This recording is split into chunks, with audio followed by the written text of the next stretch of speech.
अस्सलाम वालेकुम नाज़रीन, CNN पाकिस्तान की फोरम से नसीर बुखारी आपकी खिदमत में हाजिर है। नाज़रीन, पिछले 2-3 दिन से जब से ये यूट्यूबर सहाफ़ी असद तूर के ऊपर एक नामालूम अफराद की तरफ से हमला किया गया, उसके बाद जो सहाफ़ी हैं, हमारे दोस्त, हमारे भाई, उनकी तरफ से बड़ा सख्त किस्म का रद्द-ए-अमल देखने को मिला है। खुद असद तूर जो हैं, उन्होंने इसका जो तमाम तर सिचुएशन यानी कबल अज़ वक़्त हमको कहना चाहिए था, लेकिन उन्होंने उसके बाद एक उनका वीडियो बयान भी जारी हुआ जिसपे उन्होंने एजेंसियों को वो जिम्मेदार ठहराया। फिर उसके साथ साथ जैसे ही उन्होंने कहा है, उसके बाद फिर हमने देखा जो बाकी सीनियर सहाफ़ी हैं, हामिद मीर जैसे सीनियर सहाफ़ी, उनकी तरफ से एक बयान सामने आया, वीडियो सामने आई, नेशनल प्रेस क्लब के सामने उन्होंने जिस तरह की तकरीर की और उन्होंने बड़े सख्त लहजे में जो है वो एस्टेब्लिशमेंट को और जो हमारी एजेंसी है उनको तनकीद का निशाना बनाया। अब सवाल ये पैदा होता है उस तमाम तर सिचुएशन के बाद जो खास तौर पे सियासी क़यादत है जो खामोश थी, उनको भी एक तक़वियत मिली है। खास तौर पे जो मरियम नवाज़ साहिबा और जो पीडीएम के जो बाकी हैं, मौलाना साहब उनके घर गए। उसके बाद एक अभी सोशल मीडिया पे हम देख रहे हैं जिस तरह की जो सिचुएशन चल रही है, जिस तरह की दोनों अतराफ की तरफ से इसके ऊपर, इस मामले के ऊपर जिस तरह की बयानबाजी हो रही है, अल्फाज का जो चुनाव है इंतहाई जो है वो घटिया किस्म का आप कह लें वो हो रहा है। ये पाकिस्तान की खास तौर पे जो यंग हमारी नौजवान नस्ल है उसको क्या पैगाम दिया जा रहा है। फिर हमारे जो खास तौर पे जो पड़ोसी मुल्क भारत है इस मामले पे वो कितना खुश होगा जो इनके ऊपर जिस तरह की वो इनके ऊपर आर्मी के ऊपर खास तौर पे हमारी जैसे वो कीचड़ उछालता था उसका जो तमाम तर जिम्मेदारी है वो हमारी सहाफत ने इस वक्त ले ली है। इस तमाम तर मौजू पे बात करने में पे हमने अब मौजू किया है। इन तमाम इशू पे गहरी नजर रखने वाले सीनियर सहाफ़ी आज हमारे साथ फैसल तारड़ साहब मौजूद हैं। फैसल साहब, सबसे पहले तो बहुत शुक्रिया, साथ प्रोग्राम में काफी दिनों के बाद आपने हमारे शो में पार्टिसिपेट किया है, उसका बेहद शुक्रिया सर। आपका बहुत शुक्रिया कि आपने दावत दी, बहुत शुक्रिया सर। सबसे पहले मेरा सवाल है आपसे, जिस तरह की लिफाजी इस्तेमाल की जा रही है इस तमाम पर इशू पे और जिस तरह के सीनियर जो सहाफत के जो कहते हैं कायम निगार और सीनियर जो लोग हैं, जिस तरह की वो रोल अदा कर रहे हैं, वो नीचे जो है उस पे क्या, एक तो ये हम आपसे पूछेंगे, दूसरा ये पूछेंगे कि हामिद मीर के ऊपर क्या वो गिरफ्तार होने जा रहे हैं, आपके पास क्या इतलात हैं? बहुत शुक्रिया शाह साहब। मैं इस इशू पे जरूर बात करना चाहूंगा और मुकम्मल तफसील से हम बात करेंगे। देखिए शाह साहब, पाकिस्तान के अंदर ना एक फैशन बन गया है कि जिस पर भी हमला हो, किसी को कुत्ता भी काट ले तो वो कहता है कि मुझ पर आईएसआई ने हमला किया है। कोई छोटा सा भी सहाफी हो, मेरे जैसा भी सहाफी हो, जिसको 4 लोग भी नहीं जानते, वो कहे जी मुझ पर आईएसआई ने हमला किया है। जरा आईएसआई की आपको ताकत का पता है कि पूरी दुनिया आईएसआई को मानती है, आईएसआई को समझती है कि दुनिया की एक बेहतरीन एजेंसी, अफगानिस्तान के अंदर अमेरिका को नाको चने चबवाने वाली, हमारे से 10 गुना बड़ा मुल्क भारत, जो शुरू से ये चाहता था कि पाकिस्तान को मैं खा पी जाऊं, उसको रोक के रखने वाली आईएसआई।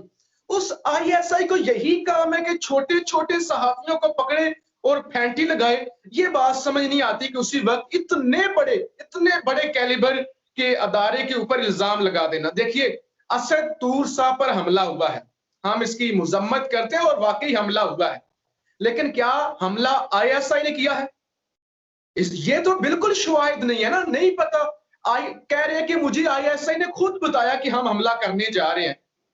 आईएसआई को छोटी एजेंसी है कि एक छोटे से सहाफी को पकड़ेगी। असद तूर साहब कि हम आप पे हमला करने जा रहे हैं जी। असद तूर साहब शाह जी डान न्यूज के अंदर एनएलई थे, एडिटर थे, और उसके बाद आजकल वो छोटे मोटे आज न्यूज के अंदर प्रोड्यूसर हैं। अब इतना छोटा सा सहाफी जो यूट्यूब के ऊपर जिसकी 18,000 सब्सक्राइबर है, वो आजकल हीरो बना फिरता है और पूरी दुनिया उसे कवरेज दे रही है। नाम किसका इस्तेमाल किया? आईएसआई का, कि जी आईएसआई ने हमला किया। तो ये पाकिस्तान के अंदर फैशन है, फैशन है। आपने देखा नहीं, अयाज सादिक उठता है, वो फौज को गालियां, मियां जावेद लतीफ जो है फौज को गालियां, मुफ्ती कफायतुल्लाह फौज को गालियां। अब ये सिलसिला खत्म होना चाहिए और अवाम ने जिस तरह से हामिद मीर साहब ने जो अल्फाज इस्तेमाल किए हैं ना, मुझे तो लगता है कि ये जाती बुग़्ज़ था और बहुत सख्त किस्म का बुग़्ज़ था जो उन्होंने निकाला है। देखिए ज़ातियात तक तारड़ साहब गए हैं, आपने वीडियो देखी होगी, ज़ातियात तक गए हैं, मतलब घर तक गए हैं, जिस तरह की उन्होंने तकरीर की है प्रेस क्लब के बाद। देखिए, किसी भी सीनियर सहाफ़ी को या किसी भी इंसान को ऐसे अल्फाज नहीं इस्तेमाल करने चाहिए। आप कह रहे हैं जी बुज़दिल हैं, बेगैरत हैं, नामर्द हैं। जिस तरह के अल्फाज इस्तेमाल किए गए, ये तो ज़ाती बुग़्ज़ है। कोई भी सहाफ़त की जो एथिक्स है ना, वो बिल्कुल ये नहीं आपको सिखाती कि बगैर सबूतों के, आपके पास तो सबूत ही नहीं है। आपको तो पता ही नहीं कि आईएसआई ने हमला किया है। इन्वेस्टिगेशन ही नहीं हुई, कोई प्रूफ नहीं सामने आया और आप इस तरह के अल्फाज इस्तेमाल करें। तो हामिद मीर जैसे असल में शायद ये मसला पता क्या है? हामिद मीर और जियो न्यूज़ देखिए मैं हामिद मीर की ज़ाती तौर पे बहुत इज़्ज़त करता हूँ, बहुत सीनियर सहाफ़ी हैं, जहाँ वो इस तरह की ज़ुबान इस्तेमाल करते हैं तो वो अच्छी भी उनकी ज़ाहिर है उनकी एक क्रेडिबिलिटी भी है। लेकिन अब जियो न्यूज़ का और जंग ग्रुप का एक नैरेटिव था कि कल इमरान खान जा रहा है। जी, कल इमरान खान जा रहा है। जंग लगा इमरान खान और जियो न्यूज़ इमरान खान को भेजकर दम लेगा और निकालेगी पीडीएम। पीडीएम पर सारे पत्ते और सारा जुआ खेल दिया था जियो न्यूज़ ने और ये जो जंग ग्रुप है इन्होंने। अब पीडीएम ही टूट गई। बिलावल भुट्टो जरदारी और एएनपी वगैरह निकल गए। फिर मरियम नवाज एक तरफ, मियां शहबाज एक तरफ, मौलाना फजलुर रहमान दूसरी तरफ। अब सारे हामिद मीर साहब और ये सारे जितने भी सलीम साफी साहब हैं, इनको अब दौरा पड़ा हुआ है कि हमारा उम्मीद है क्या जहांगीर बनेगा। साहब। जी, जी, कि हमारा क्या बना? ये क्या बना कि हम तो खान को घर भेजने वाले थे। वो तो आपकी जो जीडीपी है वो ऊपर जा रही है, आपकी जो आप मुल्क तरक्की कर रहा है तेजी के साथ और चांसेस ये नजर आ रहे हैं कि खान अगले 5 साल भी निकाल जाएगा। अभी जिस तरह से मुल्की मैशत का बुरा हाल हो गया था, अब तो आलमी अदारे भी कहते हैं कि पाकिस्तान तरक्की कर रहा है। तो अब तो ये लग रहा है कि खान जो है वो यकीनी तौर पे अगले 5 साल भी निकाल जाएगा और फिर ना इनकी अदम एतमाद कामयाब हो रही है, ना इनका कोई एस्टेब्लिशमेंट के साथ कोई डील हो रही है, ना होती भी कामयाब होती भी नजर आ रही है, अपोजिशन मिलते और खुद ये टूट-टूट का शिकार है। जी, तो ये सारा वो बुग़्ज़ था जो निकाला गया, लेकिन ये बहुत अफ़सोसनाक है। इस वजह से दुनिया के अंदर शाह साहब पाकिस्तान बदनाम होता है। आपको पता है 2 दिन पहले फवाद चौधरी से बीबीसी ने इंटरव्यू लिया। उन्होंने भी यही अल्फाज इस्तेमाल किए कि आईएसआई और फौज सहाफ़ियों को धमकाती है, धमकियाँ देती है, पाकिस्तान सहाफ़त के लिए जो सेफ मुल्क नहीं है। और फिर किस तरह के इल्ज़ामात शाह जी लगाए गए। जी, हामिद मीर कहता है जी 50-50 हज़ार सोशल मीडिया के लोगों को फौज देती है। तो मैं तो कह रहा था मैं 2 सालों से शाह जी वीडियो कर रहा हूँ। मेरा तो 12 लाख बनता है और आप भी पिछले 1 साल से कर रहे हैं, आपका भी 6 लाख बनता है। बिल्कुल सही आप तो बात है, हमारा भी चेला। आईएसपीआर जी, जी, आईएसपीआर से माँगे, अगर वो नहीं देते तो हामिद मीर साहब से आप माँगे। बिल्कुल सही।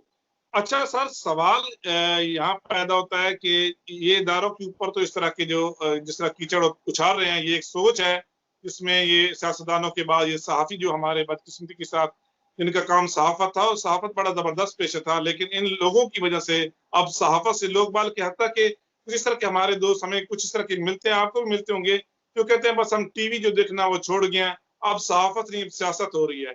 तो सर सवाल ये पैदा होता है, इदारों के ऊपर तो तनकीद करना बड़ा आसान है। अगर कोई इस तरह के ये लोग अपनी महफ़िल में भी ये कहते हैं कि अगर हम अदलिया के ऊपर इस तरह के कीचड़ उछालेंगे, तो हमें जो है वो मुश्किलात का सामना होगा। ये एक बड़ा आसान हदफ है। आपको क्या लगता है कि क्या इन तमाम इदारों को मिल बैठ के इस तरह का कोई इस तरह का या पार्लियामेंट में या वज़ीर-ए-आज़म पाकिस्तान जो हैं, उनको चाहिए कि इस तरह का कोई मैकेनिज़्म तैयार करना, कम से कम जो इदारे हैं, अगर उनके ऊपर इस तरह का करता है, वैसे तो बने हुए हैं ऑलरेडी इस पे हैं, लेकिन उसकी जो इम्प्लीमेंटेशन का मसला है, ये जो है ना, ये होना चाहिए ताकि जो खास तौर पे हमारे दुश्मन मुल्क हैं, वो भी इस तरह की उंगली ना उठा सकें। अगर कोई इस तरह कोई करता है, अगर वो नहीं कर पाता जिस तरह इन्होंने हामिद मीर साहब ने किया, सत्तूर साहब ने किया, अगर ये सबूत नहीं दे पाते, तो उनके ऊपर केस होना चाहिए क्योंकि इन्होंने पाक फौज को, हमारी एजेंसी को इन्होंने रगड़ा दिया है। इस सवाल से आप क्या देखिए कहेंगे? जी, इनके अंदर बुग़्ज़ है, ये छोटा-सा भी हमला देखते हैं, छोटी-सी भी बात देखते हैं, ये उसी वक़्त ये एक तरफ तो कहते हैं कि पाक फ़ौज जो है वो कब्ज़े कर रही है, जी वो बहुत ज़ालिम है, वो सहाफ़ियों को मारती है और दूसरी जानब इतना आसान हदफ है, इतना आसान हदफ फ़ौज है। इनको कहें सुप्रीम कोर्ट के खिलाफ बोलें, इनको कहें के जाके बोले इस्लामाबाद हाई कोर्ट या लाहौर हाई कोर्ट के खिलाफ, 5 मिनट के अंदर इन पर तौहीन अदालत का मुकदमा चलेगा और 2 महीनों के लिए इनके प्रोग्राम पर पाबंदी लगा दी जाएगी। आपने देखा नहीं था, बहुत सीनियर पाकिस्तान के एंकर है और उनकी क्रेडिबिलिटी है, डॉक्टर शाहिद मसूद, उन्होंने एक दावा किया था और दावे पे पूरा नहीं उतर सके थे, उसी वक्त पाबंदी। लिहाजा अदालतों के खिलाफ नहीं बोलते, किसी और अदारे के खिलाफ नहीं बोलते, कहते हैं फौज ये करती है, और फौज पर ये इतने हमले करते हैं और इतनी गंदी गालियां भी देते हैं, और फिर फौज का ही हौसला है जो इनकी गालियां बर्दाश्त भी करती है। तो ये जाती बुग्ज है, मेरे ख्याल से इनको सख्त सजा मिलनी चाहिए, फौरी तौर पे सजा। मैं तो कहता हूँ कि आर्टिकल 6 लगना चाहिए, ये गद्दारी है, आपको पता ही नहीं है, आपके पास सबूत ही नहीं है, आर्टिकल 6 लगना चाहिए। जो भी बगैर सबूत के देखिए, जुल्म के खिलाफ बोलना चाहिए, आवाज उठानी चाहिए, लेकिन बगैर सबूत के मेहरबानी करनी चाहिए कि किसी भी, खास तौर पे जब आपका इतना इतना अहम अदारा हो जो अफगानिस्तान के अंदर भी जो है वो अमेरिका का मुकाबला कर रहा हो, इंडिया का मुकाबला कर रहा हो, इसराइल का मुकाबला कर रहा हो, और फिर पाकिस्तान को जो चैलेंजेस हैं खासतौर पे सी पैक को लेकर पाकिस्तान की तरक्की के लिए दिन रात एक कर रहा हो, कुर्बानियां दे रहा हो वजीरिस्तान के अंदर, और फिर आप उनको गालियां दे, तो मेरे ख्याल से सजा भी अहमद मीर साहब को मिलनी चाहिए और इन्वेस्टिगेशन भी होनी चाहिए। तारड़ साहब, लास्ट क्वेश्चन आपसे सर, हामिद मीर साहब के हवाले से आपके पास क्या इतलात हैं? गिरफ्तार होने जा रहे हैं कि नहीं होने जा रहे हैं? अगले 24 से 48 घंटे कितने अहम है? शाहजी, मसला ये है पाकिस्तान के अंदर कि अहमद मीर साहब गिरफ्तार होंगे, उससे भी बड़े हीरो बन जाएंगे, उससे भी बड़े हीरो कहेंगी आजादी सहाफत पर हमला हो गया, फिर एमनेस्टी इंटरनेशनल और दुनिया के बड़े अदारे खड़े हो जाएंगे, जी सहाफत पे हमला हो गया, सहाफत पे हमला हो गया। नहीं, एक ऐसे इंसान पर हमला, एक ऐसे इंसान को पकड़ा गया है जो जिसने झूठ बोला है, जिसने गलत अल्फाज इस्तेमाल किए हैं पाकिस्तान के जो काबिल इज्जत अदारे हैं उनके बारे में। तो लिहाजा मेरे ख्याल से जो है, अगर तो जुर्रत का मुजाहरा करें अदारे और इमरान खान साहब जुर्रत का मुजाहरा करें, तो अगले 24 घंटों के अंदर क्या ये अब हम डिस्कस कर रहे होते कि अहमद मीर साहब जेल के अंदर हैं, हम डिस्कस कर रहे होते, और हम ये डिस्कस कर रहे होते कि सजा क्या होने जा रही है, हम ये डिस्कस करते, हम ये ना करते कि 48 घंटों के अंदर क्या होगा। ये अदारों को मजबूत होना चाहिए और गवर्नमेंट को एक्शन लेना चाहिए कि वो किस तरह से अदारों की इज्जत पर कंप्रोमाइज नहीं करती। जी, बहुत शुक्रिया फैसल तारड़ साहब, आज आपने हमारे बड़े अरसे के बाद प्रोग्राम में पार्टिसिपेट किया। हम उम्मीद रखते हैं कि आने वाले दिनों में भी आप हमारे शो में यकीनन आते रहेंगे। एक दफा फिर आपका शुक्रिया अदा करते हैं। नाज़रीन, आज के लिए बस इतना ही। आपका मेजबान नसीर बुखारी सीनन पाकिस्तान फोरम से आपसे इजाज़त चाहता है। खुदा।